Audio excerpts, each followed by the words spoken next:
Infantry Battalion of Sumisip, Basilan. Today, I would like to show you what we've been doing here. Here is the wood vinegar setup, and this is the kiln.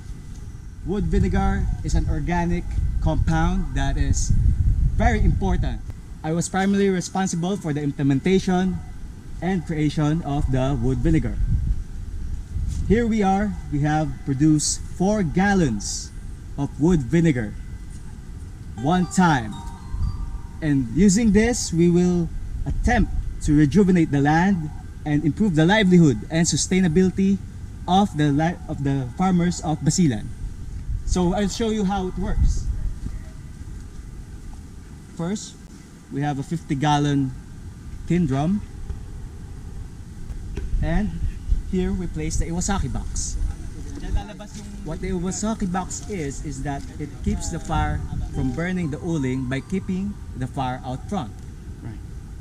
Once the smoke enters the drum, where we keep the wet wood, it goes inside, then up the tube, through the bamboo, then out. Then, once the smoke condensates, it goes down, back down, then it becomes wood vinegar. And that is the result, the fruits of our hard work. Of course, it's not only the wood vinegar that we are after. We also have the uling. The uling is a byproduct of the smoke. Once the wet wood is heated up, it becomes uling. And this uling is an alternative source of livelihood for our farmers. By adopting this technology, we're trying to keep the farmers profitable during cropping season. And then we're trying to improve the quality of life of the farmers and the community.